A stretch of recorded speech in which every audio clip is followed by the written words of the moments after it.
Welcome to Winning with the Burns, a podcast for highly ambitious people who have a burning desire to learn what it takes to win at a high level. Hey guys, thanks for joining us again today. Today Nick and I were talking earlier this week. We were talking about pressure. And, a lot of times when there comes with pressure, especially with the coaching carousel, that's, a lot of people are speculating what's going on here and there. With pressure, there comes a lot of expectations. And so these coaches are feeling the pressure of winning. And, you gave me a good quote and you said, pressure is a privilege. Yeah. And, I did not realize, but Billie Jean King, great tennis player, she wrote a book on that one quote. And she kind of elaborated on what pressure really meant. Yeah, because she experienced it. She was, and if you don't know who Billie Jean King is, Google it. She was arguably the best women's tennis player ever. And every time she went out, there was a high expectation for her to win. And so that's what she says. It is a privilege because there is expectation. Hey, no pressure. There's no expectation. She took it a step further and said, pressure is a privilege, only comes to those who earn it. Yeah. And, she earned the right to be on those big stages. She won all those Grand Slam titles and they were expecting her to win. So her expectations were when she came onto the court, she was the one that was going to win the match. So that came with a lot of pressure. Like, I've got to be prepared. I've got to go out and win this match. So she changed women's tennis. Oh, yeah. She changed women's tennis. And, I encourage people to go check her book out, Yeah. I mean, it's just like anything. Like you said, there was an expectation. If you've never done anything before, there's really not a lot of pressure because there's no eyes watching you with any sort of expectation to do anything.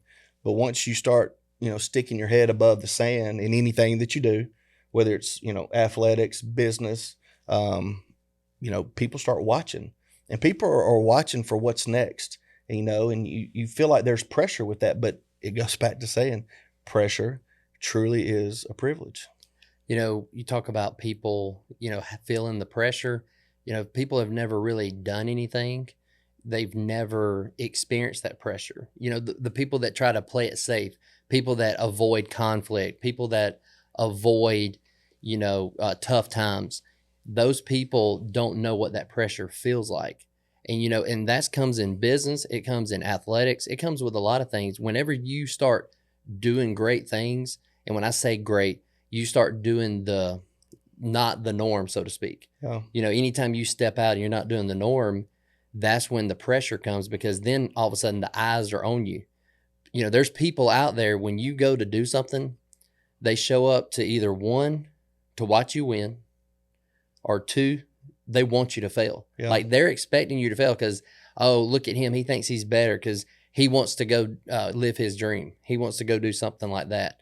So people that go and step out, what happens is they go through a learning experience.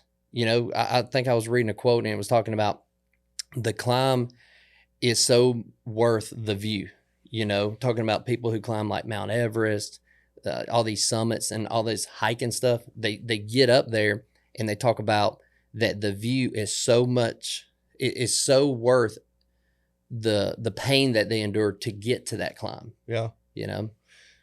You said something about, people want easy street, people want comfortable. Hell, I do. Who does it, right? But what I have learned, over the last, 19 years in business, that's the only way to have any sort of success is you got to go through shit. You got to go through the struggles. You got to go through the adversity. That's the only way. So if you have the mindset when something tough comes, the right mindset, and you keep going, there's something on the other side of it. There's something good on the other side of adversity. There's something good on the other side of struggle. That's the only way to grow. Andy Stanley talks about it all the time. He said, if you want to grow personally, do something challenging. Comfort, if you do something, if you're comfortable, you're never going to grow. You're going to stay stagnant and, everything's going to be the same. But heck, you want things to be easy. I do. You fight for that, but that's not the way it is if you really are trying to do something in life. Think about, though, when you said easy, it's like you're coasting. When you coast in life, when you coast in business, when you coast in your athletic career, whatever that is, when you coast, think about it. There's only one way that you're coasting, and what is that? Downhill. Yeah. You're not growing. You're not going up towards something. So if you're on easy street and you're coasting, you're kind of going through the motions. I'm going to mess this quote up, but Teddy Roosevelt said a great quote. You'll have to go read the whole quote, but I'm going to kind of paraphrase. He said, if we fail, at least we fail while daring greatly, so that this place shall never be with those cold and timid souls who never know victory and never know defeat. Think about that. There's people out there that don't know what victory feels like. There's people out there that don't know what defeat feels like because they've been in a comfort zone. They haven't stepped out to go in their comfort zone. Winners want the ball. Think about that. Like, winners want the ball. Think about when we watched, what was it, The Last Dance with Michael Jordan? By the way, arguably the best basketball player ever. No, the best. There's no argument. Yeah, that's what I'm saying. In our era, because we got to watch. In any era. I agree with that. But Michael Jordan wanted the ball. But what people don't realize is there's a lot of times he failed on the last shot. You only see the highlights of when he got the last shot in. You only see the highlights of the greatness that he won. But there's so many times you can go, I think it's in our office. We have one that says, I am great because I missed this many shots. Yeah. I missed this many opportunities. Winners want that opportunity to fail because within pressure, within adversity, within obstacles, they know on the other side of it is winning. They know on the other side there's greatness. Winning, yes, maybe he missed the shot, but guess what it proved to him? I need to work on that shot, or I need to work better because I'm learning that I missed that shot because I didn't do this or I didn't do that. Yeah. Yeah. You said a lot of people don't, get a taste of victory because they don't try. They don't, step out of their comfort zone. Victory and winning, I mean, it's something that's you can get addicted to, but also it can be such a mirage to where, it will, Tim Grover, which is Michael Jordan's trainer, he wrote a book called Winning. He wrote one called Relentless, great book. But my favorite book that he wrote is a book called Winning. And he said, winning is like a lover that takes you to paradise and you wake up in the next morning and they're gone. Winning's tough. You get a taste of it and then she's gone the next day. It's you have to constantly be chasing it. And that's why the greats understand that. They understand that, it's tough. You to be at the top of your game in anything, man, you're going to go through crap. Well, you can't win if you don't play. So if you don't put yourself in the game, if you don't put yourself out there to start a business, you don't put yourself out there to grow in that corporate ladder, you can't win.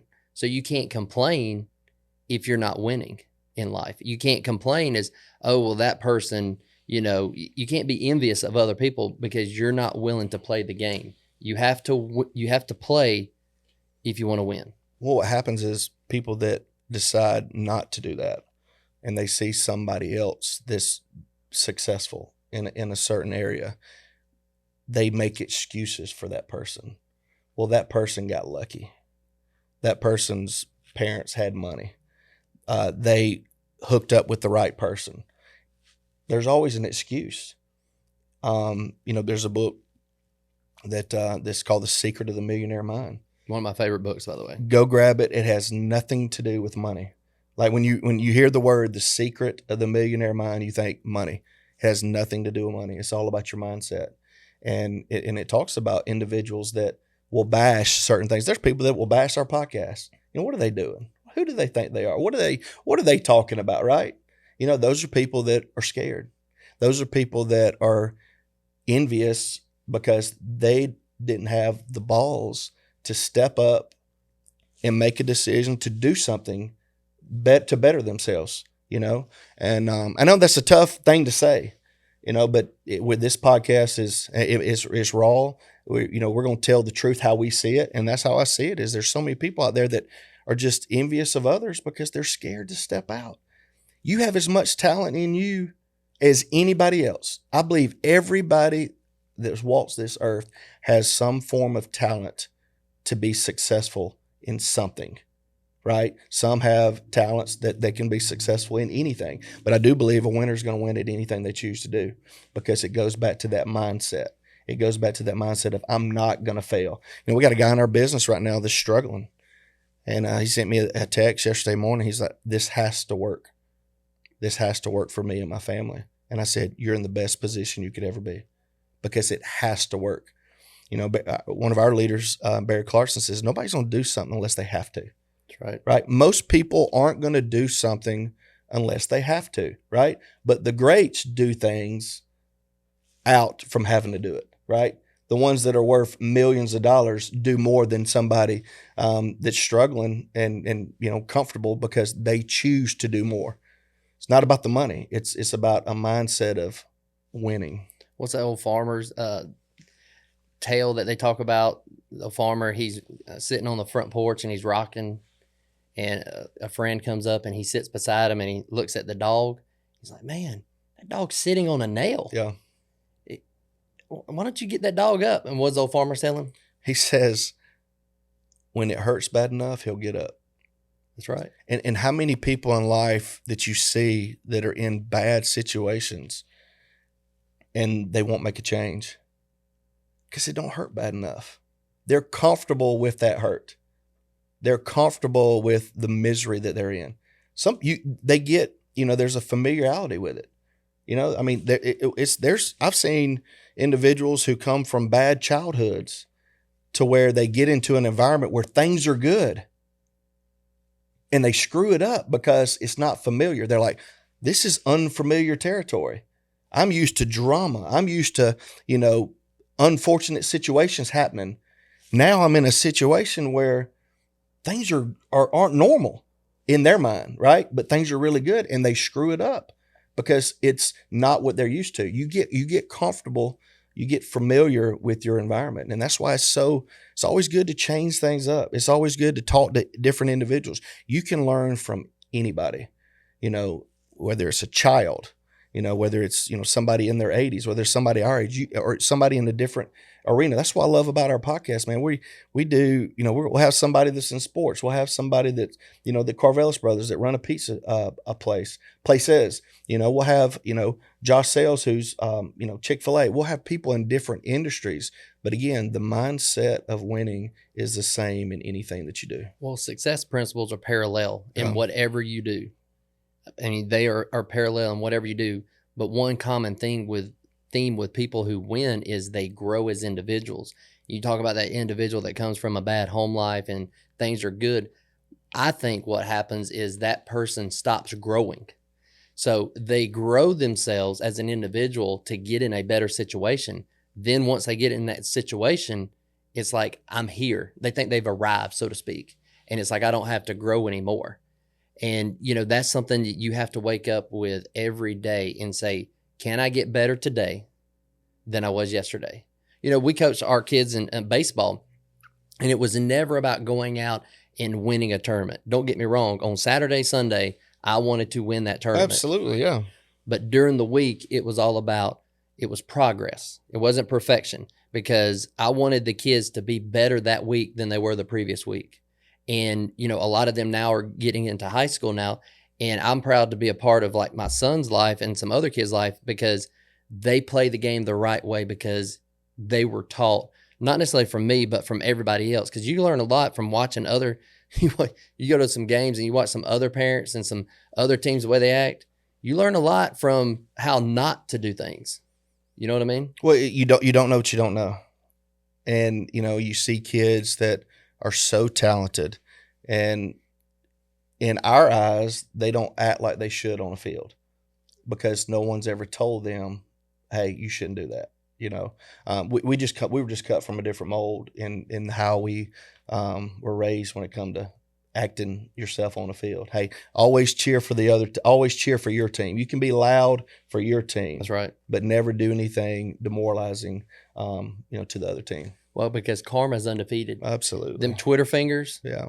They don't play on Friday night. Yeah. You know what I mean? Yeah. They don't play on Monday night in the region championship game. They don't play, you know, whatever, put it, whatever you want to, but when you run your mouth, you do have to go cover the check that you're running. So if you don't do that, and you know, I talked to Jackson, my son, and he talks about, well, this person says this person says that. I said, you want to shut them up?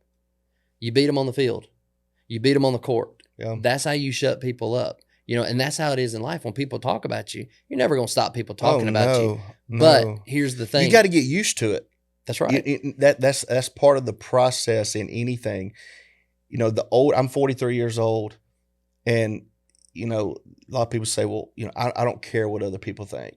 You do. Everybody cares what other people think about them, but you got to minimize that. You got to minimize it, because their opinion of you really doesn't matter. As long as you know within yourself that you're doing what's right, that you have character, that you have integrity. If you can look at yourself in the mirror, that's the most important person that you've got to believe in, is looking at yourself every day and say, I believe in that person. I trust that person, right?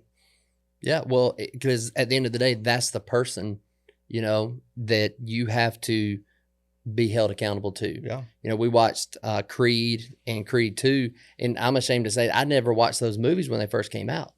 I guess life happened with the kids. I never went to the movies, but Carolyn and I were watching it, and Rocky is mentoring this young boxer, and he's raw. He just gets after it. And he said, he made him get in a mirror, and he said, I want you to look in the mirror there. And he said, that's who you're fighting in the ring. It's not the other guy in the corner.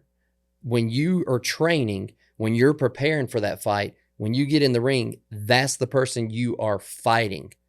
It doesn't matter who's on the other side of the ring, because at the end of the day, it's ownership. You got to take ownership of yourself, and you got to be held accountable to yourself. You know, it's the man in the mirror, the old song, right? You literally you're competing against yourself every day. And the great teams, do they game plan for the team they're playing? Absolutely.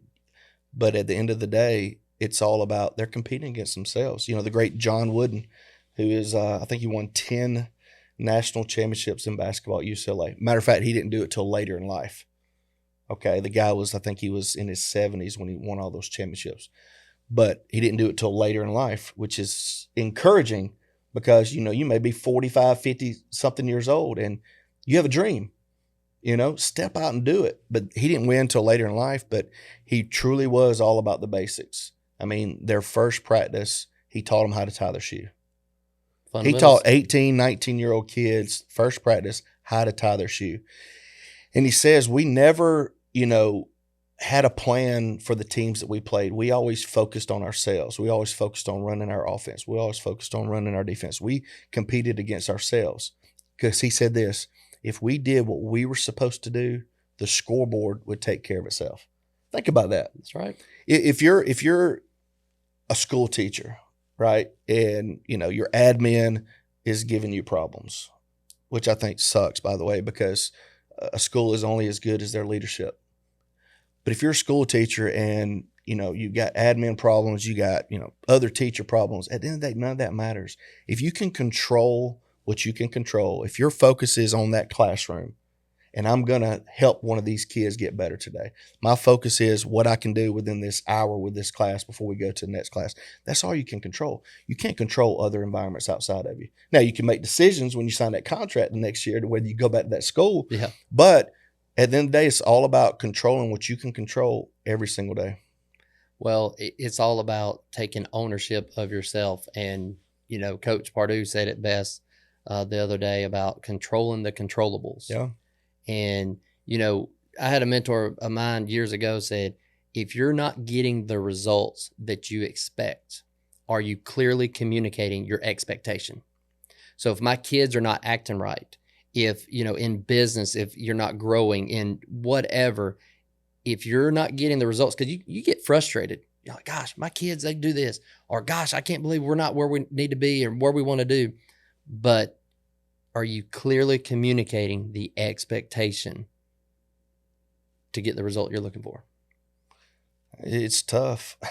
I mean, we have kids. I got 5, you got 4, and it's frustrating to no end. You know, I got one that, you know, does a great job outside of home. You know, teachers, we get comments from teachers. He does good in sports, like other parents, amazing kid, but then there's little stuff at home, you know, and again, it's like what I feel like I'm screaming to the top of my lungs. I'm clearly communicating what's going on, but no, it is something that, you know, you can get frustrated with a lot of things, but at the end of the day, sometimes you step back and say, you know, it's Thanksgiving, man. We're recording this the day before Thanksgiving. It's going to go out the week after Thanksgiving, but a lot of times, man, you sometimes just need to be thankful, and that's a fine line too. Is you've got to be grateful, you got to be thankful, but don't let that hold you back. The guy that started Quest, I think his name's Tom something, but anyways, he started Quest Nutrition, and his wife is an absolute stud as well. And she was kind of, you know, stood back in the back of the room when him and his partners were taking Quest to the next level. And she started her own deal. And she said that I have to be grateful, I have to be humble, but I don't want that holding me back. Really think about that, man. You've got to be grateful. You got to be thankful for your situation, but don't let it hold you back, right? Some people, like, you know, we grew up in the South, you know. You ask somebody, how you doing? Better than I deserve, you know, better than I deserve, you know. It's like, come on, man. You know, there's so many people out there that are like, they're held back from so much more because they think that, you know, where they're at, I got all I need. Yeah, you got all you need, but man, you can help somebody. You can help somebody in a different area. You know, you can help somebody with, you know, I was sitting in a restaurant the other day, man. There was this girl that, like, man, her and her family, they're renting out a hotel, for the last 6 months. It's like $400+ a week for this hotel, $1,600 a month for one room that they're spending. And they're just caught up in a cycle. I mean, think about what $1,600 a month rent could get you around in LaGrange, Georgia. But they're just caught up in a cycle. So I tried to help. And I was sitting there, I was talking to my mom about it. I was like, man, we're blessed. Yeah. We're so blessed. But I was trying to, you know, help her find a place to rent because, I mean, they could get something so much cheaper than that. But you get caught up in the cycle. And it's like they're comfortable where they've been in there 6+ months. You know, she's got a job, he's got a job, you know, and so. Well, what happens is you get in that cycle, and it's like the danger of that comfort zone you're talking about. You know, talk about being thankful. I'm thankful for our mom because she instilled in us, you might act the fool at home, but you're not going to act the fool away from here. And that goes back to, you know, one of your sons. And I know my kids are very guilty of that. Like at home, I can get frustrated with them acting a fool. But I get reports from anywhere they go, your child's such a sweetheart. They help out. They do this. And I'm like, my child, they don't even pick this up. They don't even do that. So I'm thankful for a mom that and a father that instilled that in us, is make sure when you conduct yourself in the right manner when you leave this house. Yeah. Yeah. You know, back the whole thing about how we started the podcast, you know, about pressure. Pressure is a privilege. You know, pressure cracks an egg. Pressure forms a diamond. Yep. You know, it's all about how you look at a situation. You know, we've said it before. It didn't happen to me. It happened for me. And, you know, it's truly a mindset. You know, everybody's got different perceptions of how they see a situation. And it's about constant growth, about growing yourself personally. I shouldn't be thinking the same way 6 months from now that I'm thinking right now. That's right. You know, a year from now, I should be a different person. You know, we had a great conversation last week with a couple guys, and, you know, the guy said, you know, Nick and JB aren't the same people they were 10 years ago, you know, and that's the goal. You shouldn't be 5 years from now. You should be a completely different person. Yeah, that you've got traits and, you know, you got certain similarities, but you should be different down the road than you are today. But the excuses are, well, my environment, I wasn't given this opportunity. You know, the old cliche about boiling water, the same environment that makes an egg hard makes a potato soft. Yeah. It's the same environment, but that egg chooses from the inside out to get strong versus the potato that crumbles in that environment. Yeah. It's, it starts with us at home as parents, especially if you got kids. You talk about adversity, talk about obstacles. Man, let your kids fail. Yeah. Let your kids fail. You'll have a certain kid in a situation, another kid in the exact same situation. They get home and it's all about what they hear from their parents. If some parents, tell them to suck it up, get better. But there's some parents that will do what? Make excuses for them. So if they're taught at an early age that they can go home and hear the excuses, what are they going to do when life hits them? We said this last week on our podcast. I don't know what kind of job we're doing as parents until my kids are 40 years old. Then I'll really know what kind of parenting I did. And it's tough, man. I got a friend and he sent me a picture, a video. Vandy sent me a video of his little boy, saying, "Daddy," dad. And I was thinking, man, it's like, I miss those days. I would be a better father if I could go back, but you can't, but it's what you learn. And it's really, I hate it for kids that parents make excuses for them. It's tough. I got a son that's wrestling now, and he's 4 weeks into wrestling and absolutely loves it. And he had won his first match in his first tournament, won his first match. And in this next match, and what I thought, he's facing a dude. I mean, this guy's stacked. I mean, solid as a rock. And it was a tough match. And that other wrestler ended up pinning him, late in the first round. And my son looked a little upset afterwards. And I was like, he fought a hard match. Well, he came up and I said, "Man, that dude was good." My son looked at me and said, "It was a girl." Yeah. He said it was a girl. And I just kind of looked down and all I could do was kind of grin without just like dying laughing. Because think about it. I mean, you as a guy, you lose to a girl.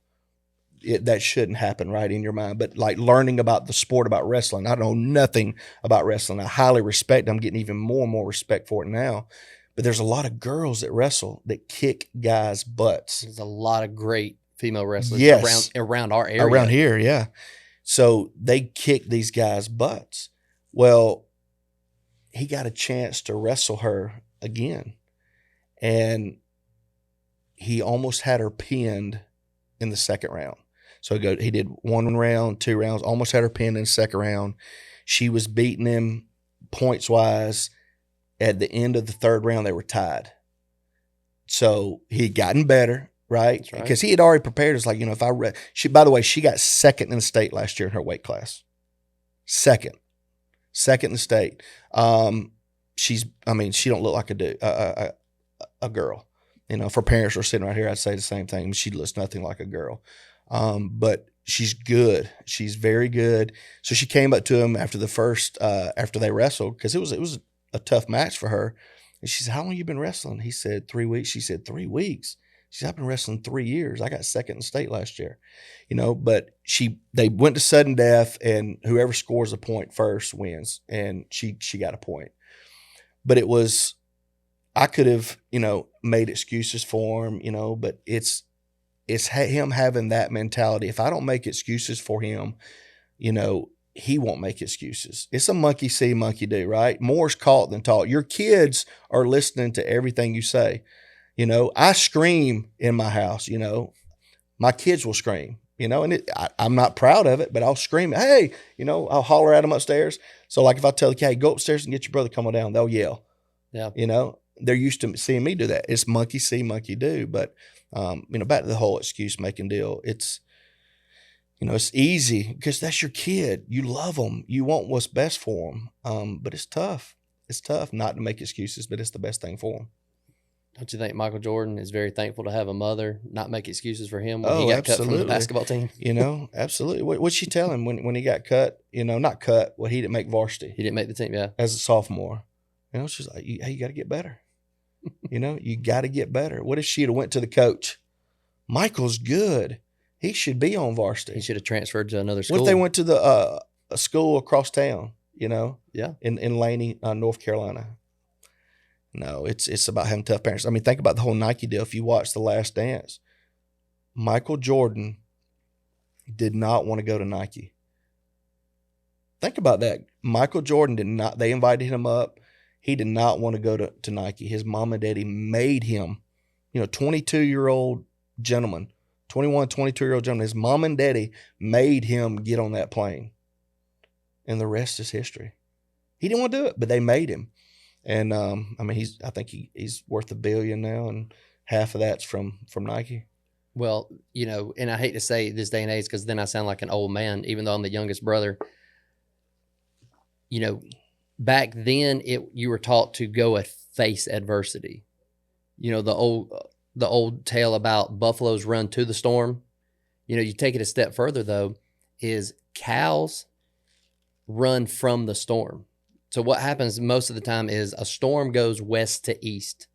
And if you ever watch cows, they start moving east when a storm comes. So they try to outrun the storm, but we know cows are very slow. So what happens is by trying to outrun the storm, that storm catches them and they endure that storm and endure so much more pain than they ever would have did if number one ever did if they would have just stood still. But they try to run from the storm. They try to outrun adversity. We got a buffalo who takes off after the storm because they know on the other side of that storm, there's sunshine. They know on the other side of the storm, if they can just endure it and get through it, there's greatness. I didn't know that about cows. I always knew if they were laying down, it was going to rain. That's all I ever knew about cows. But yeah, you're right. It's facing it. Yes. It's facing, think about anything, a conversation you don't want to have. But when you end up having that conversation, you look back at them like, man, that wasn't bad at all. How, I should have done that a long time ago, we put things off. I know I do. Nick Burns likes to put things off. But when I face something, man, you feel so much better about it. You feel accomplished. And one of my great friends, a few weeks ago, I talked to him on a podcast, Josh Sales. It started with a tough conversation. And I look back now at all the different missed opportunities I probably had with people if we could just sit down and have a conversation. Yeah. And so what if they put you off? So what if they're not receptive? At least you did your part. At least you tried to have that conversation with them. Yeah. Man, I tell you what, Nick, Thanksgiving's coming up. I'm thankful for you as a big brother. Growing up, it wasn't easy because I was always in the shadow of Big Brother. Oh, I was an ass. I was an absolute ass. I'm glad you admitted that. Yeah. I'm glad you admitted that. Yeah. But hey, I wasn't going to let you win. It made me stronger. It made me be the person I am. Yeah. I was in the shadow. I was always little Nick. Yeah. Little Nick. But, I'm thankful for family, thankful for the community that we have in LaGrange, so we could continue to ramble and just keep talking, but, save a lot of it for the next couple of weeks coming up. So guys, check us out. We're on Spotify. We're on YouTube. We're on anywhere you get your podcast. We look forward to seeing you guys next week.